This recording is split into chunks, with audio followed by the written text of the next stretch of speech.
Hello, everyone. I am back at you with another episode of Live for Today, Plan for Tomorrow podcast. And I am super excited to have a guest, Don Hastings with Senior Solutions Today. Hello, Don, and welcome. Hey, Gabe. How you doing, brother? I am doing great. I am doing fantastic. Thank you for asking. And Don Hastings is a registered Social Security analyst, again, with Senior Solutions Today. And I was actually introduced to Don recently and had such a wonderful conversation. And I learned so much, both about Social Security and Medicare, that I thought Don would be a fantastic guest to have on the show and share his wisdom with the world. So again, thanks for being here today, Don. And I look forward to talking about Social Security today. Well, you're quite welcome. I'm happy to be here. Yeah. Yeah. So why don't you start with maybe a little bit of your story about how and why you got into becoming a registered Social Security analyst, as I know you are, quote unquote, of that age, right? And this is complicated stuff, right? So tell us a little bit about that and your background here. Yeah, I'm a member of the club for sure. And, having been, I was in the insurance industry, financial industry, most of my life. And so coming up to this point, I never really paid attention much to Social Security because I was a typical male. I'm not going to need that. I got this, I got that. I'm going to make it all happen, right?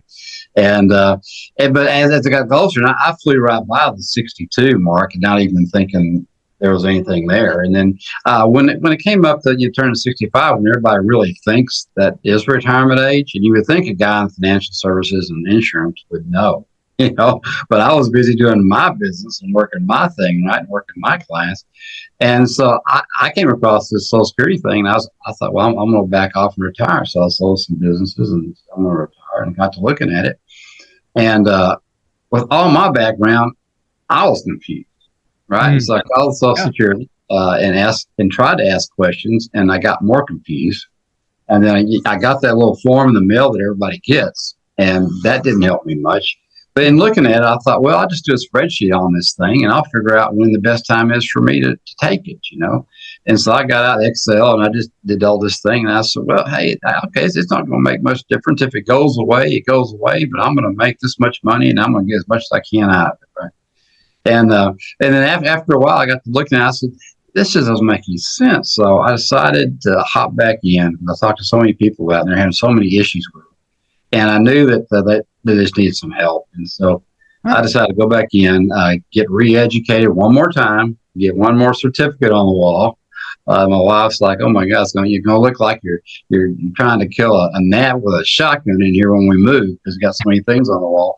But it's just a matter of the fact that I had to find out more about it. And so I found out about the National Registry of Social Security Analysts and got involved, took all the curriculum, became certified in that. And I tell you, it has really, really made a huge difference. And I got to go back and find out about my mistakes. And so when I'm talking to people, I know one of the things that really comes up is one of the big issues is that they're just not educated in this area. And I'm like, hey, you don't know what you don't know. Because I didn't either. So don't feel bad. Don't feel ignorant. You just don't know. We weren't taught this stuff in school. And hey, guess what? They don't want you to know it anyway. Well, that's a great point and maybe a good segue here, Don, because you don't know what you don't know. And we are not taught this stuff, as a lot of the topics that I cover on this podcast, aren't second nature. They're not common sense. And yet they are terms we throw around all of our lives. And yet there's not a lot of good information out there, and it's hard to decipher. So let's start with the basics, okay? Number one, when is someone eligible to start collecting Social Security? Is it full retirement age or what? Now, you can actually start at 62, but your benefits are going to be significantly reduced because your FRA, everybody calls this full retirement age, is FRA, and that's based on your birthday. And you've really got to kind of take a look at it and see what that date is. Right now, it's somewhere in the neighborhood of 66 and 8 months because I know my wife's coming up on that date. She probably didn't want me to say that on the podcast. But she's coming up, so I know that that's the date.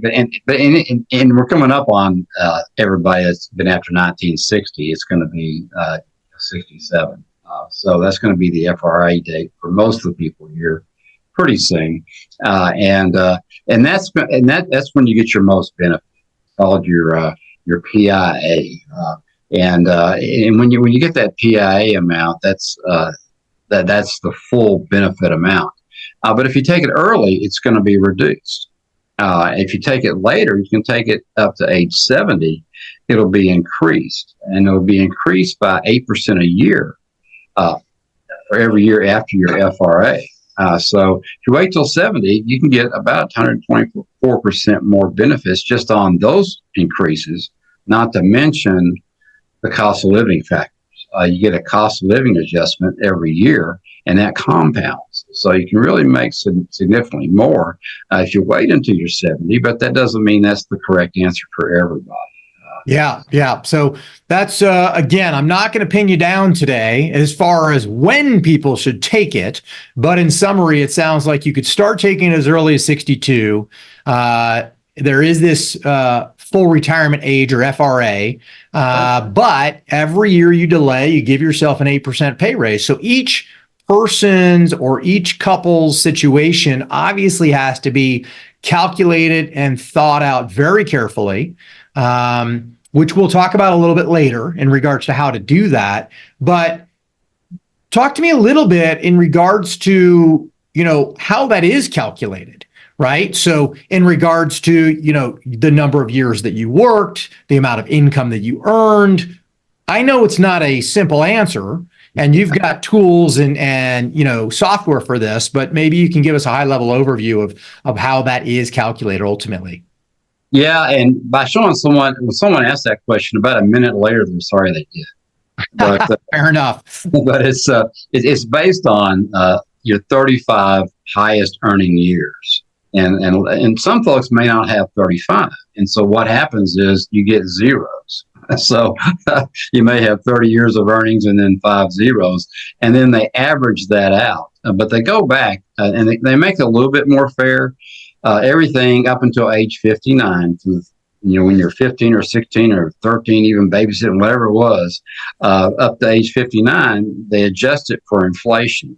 So you do get some credits there. So you might see that your $300 a year deal back in when you were 13 years old was actually $5,000 now. But that's just that for the calculations. Then after 60, everything is face value. So whatever you made, you made. They take your 35 highest earning years and they average that. And they call that the average monthly indexed earning, an AIM. So they have all kinds of acronyms, and they got 2,700 rules. We got to keep up, right? Sure. And then they take the AIM to get the PIA, and then the PIA has what's called bin points. And to get the bin, they have bin points that they do every year that are calculations based on certain parts of this average index monthly earnings, and it just gets so convoluted and so complicated that it's almost impossible to understand verbally. But we go through in the software, we get it up, and I'm just so glad to have software because it makes it so easy. And even when you get your statement in the mail, you just don't understand how these things come about. And it's not until we get folks in and go through the software and show them exactly how it's done that they can actually understand it. Well, with that being said, leave it to the government to make it complicated, right? We know that historically, that's just how it works. And with that being said, I know you've provided me with a great reference guide in the past. And what I think we'll do, Don, is we'll include a copy of that for the listeners somehow in a downloadable link, because that reference guide is fantastic. It gives a lot of these charts and dates and so forth. But you've also got your own software, and I know that's something as a service that you do provide to clients at a fee. And why don't we just jump into that real fast, because I'd love to hear more about this software you keep referencing. And I do believe you said you charge a flat fee for this to create a report for a client, and then you could put someone on retainer. Tell me a little bit about that program that you do. Yeah. Well, first of all, folks, looking at one thing we never do is ask your Social Security number, which is kind of interesting because, wait a minute, we're doing Social Security. Why don't you need my Social Security number? Well, we don't, because you go into Social Security and we ask you, we show you how to get a downloadable file with all the earnings. That's really all we need. We just need to see the earnings. Gotcha. And the report is really so important, especially if you're married or have dependents. A single guy or single gal, they may look at it and say, well, okay, well, it's nice to see all these different figures, but I don't need survivor benefits. I don't have anybody that's surviving me. I don't have a spouse. None of these things come up. But for couples or folks with dependents, it's just so important, because the calculations get so convoluted, and you're just not going to get the answers out of Social Security. Not because they don't care. It's just that they don't have the context to work with you. They don't know you then, and they don't know what questions to ask you. And plus, there's someone on the queue waiting to get the next. So they're just dealing with prompts.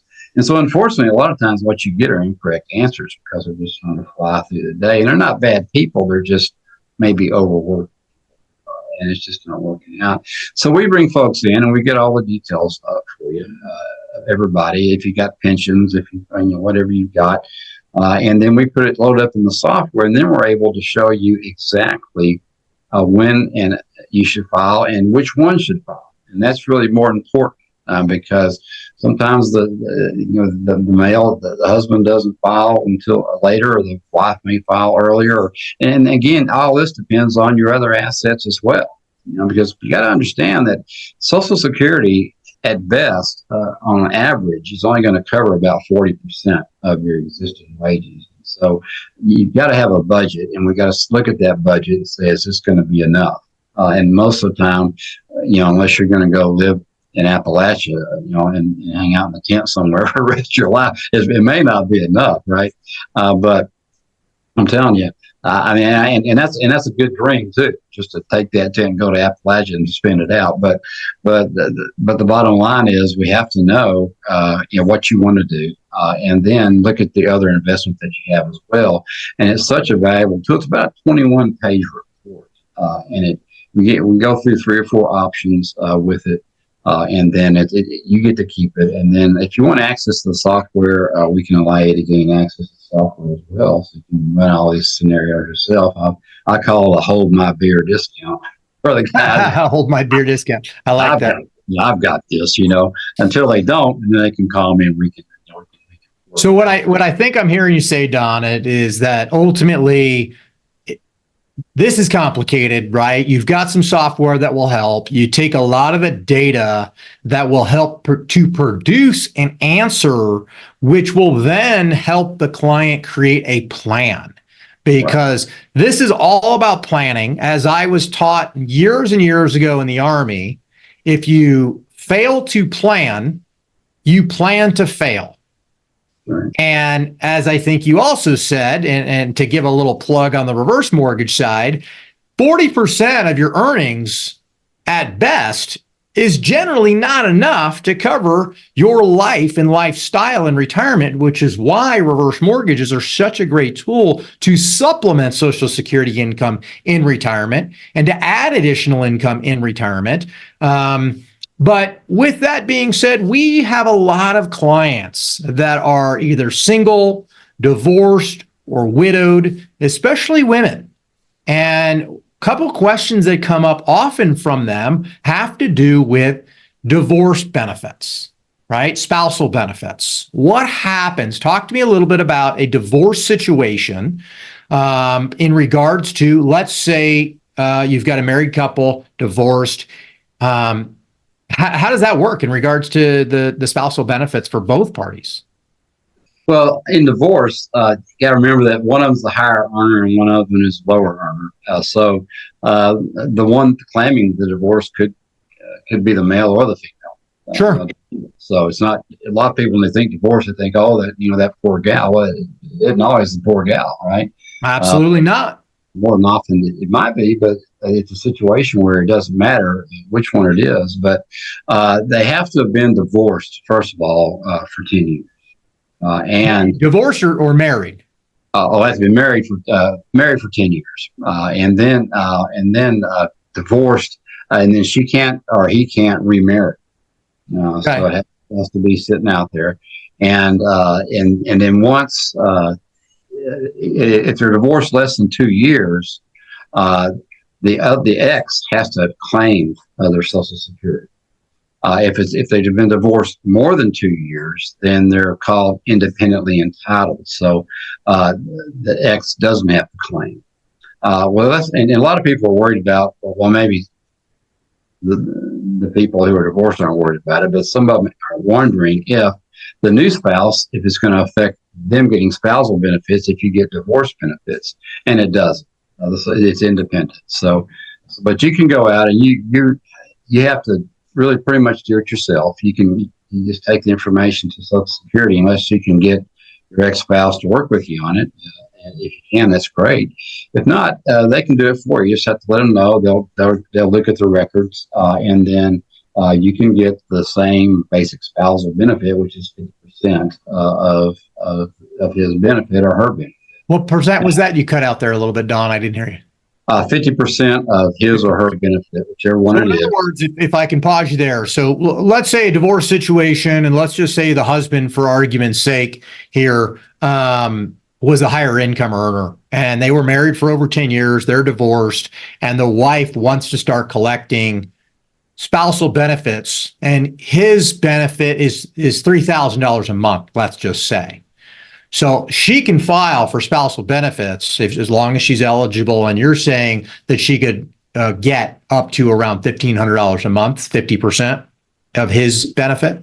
You can get 50%, but it's going to be a top off if she's getting a benefit as well. It's going to be a top off. So it's going to be a max of $1,500. It's not going to be in addition to her. Gotcha. So good clarification. That's not going to be in addition to hers. If she was getting $2,000 of her own, she's not going to get anything at that point. They're not getting anything. If she was getting a $500 of her own, then she'd get $1,000 top off. You get $1,000. So that's great to understand. So the maximum that she could ultimately earn is either hers, if it were higher, or 50% of his, and cumulative between hers and his combined to equal that 50% is what that sounds like. But it's whoever's the highest earner is going to be 50% of theirs. And then if the other one is making more, then it's a non sequitur. Okay, fair enough. So that's a great point of clarification. Now talk to me about survivor benefits and how that works. Yeah, survivor's a little bit different. The married time on that's only 9 months. Spousal, by the way, is only a year.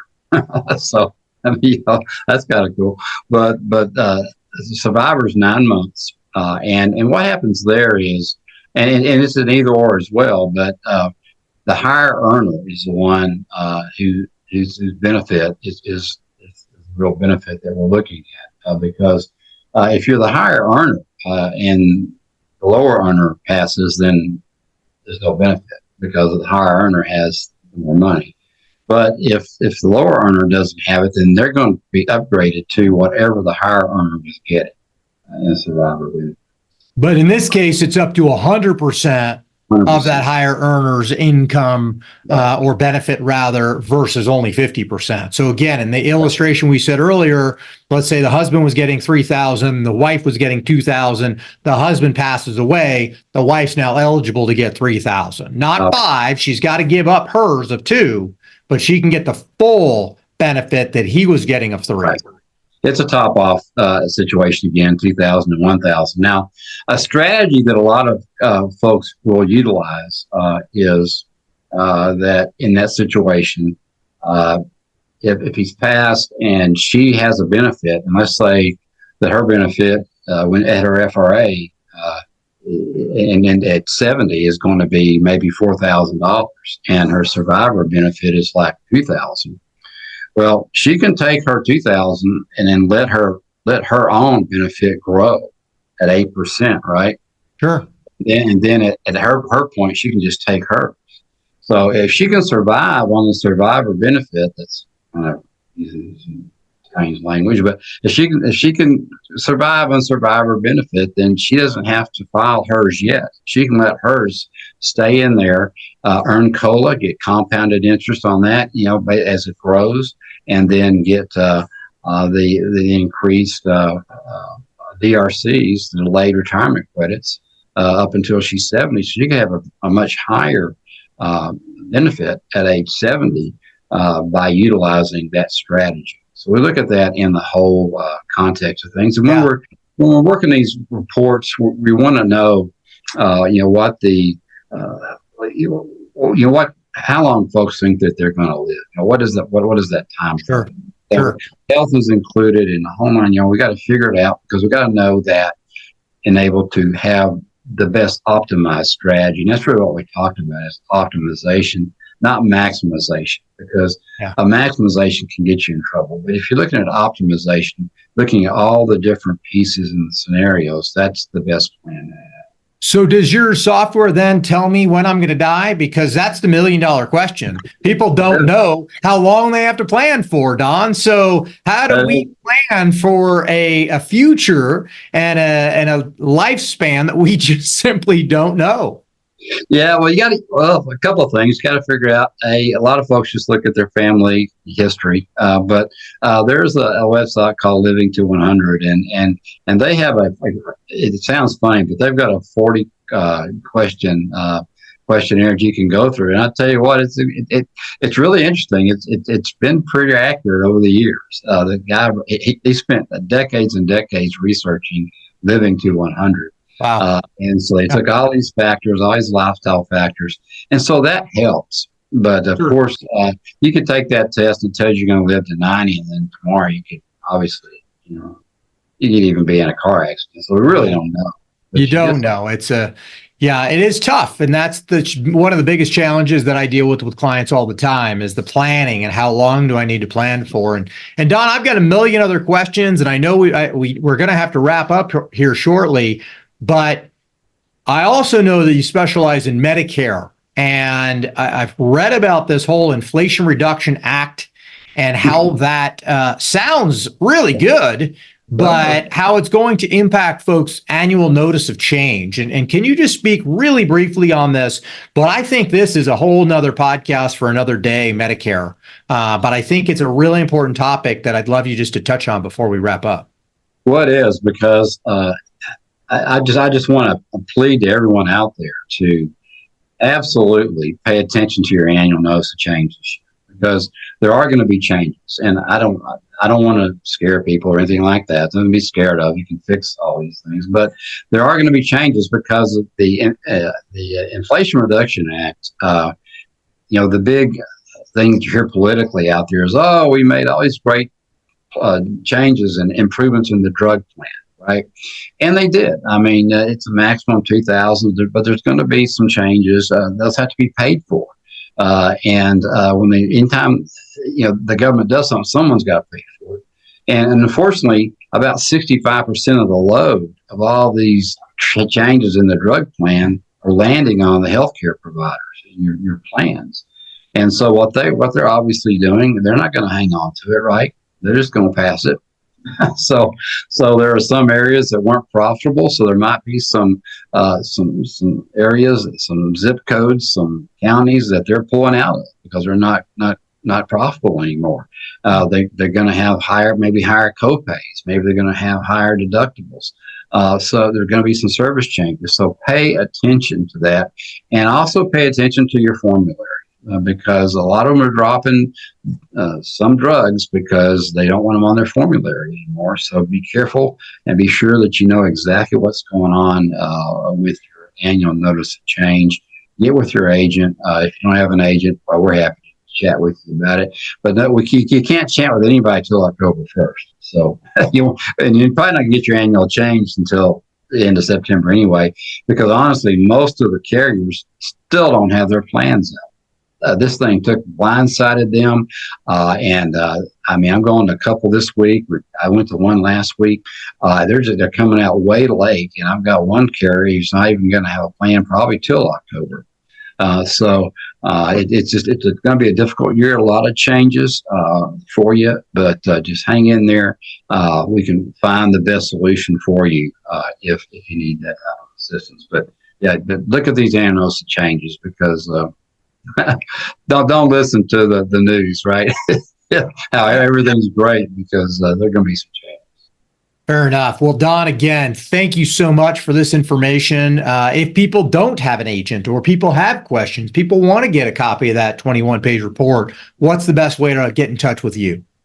So just reach out to me at seniorsolutionstoday.com and just set up an appointment and we can sit down. I have a 15-minute free consultation anyway. So we just chat and talk about what you've got. And sometimes between that and the free PDF that I can give you, that might be enough to you just set it in for a little bit. And then I also have programs that can allow you to have access to your the software your own. But if we sit down and we decide it's time to engage, typically to do the program and have a consultation is around $400, and that's kind of an all-in thing.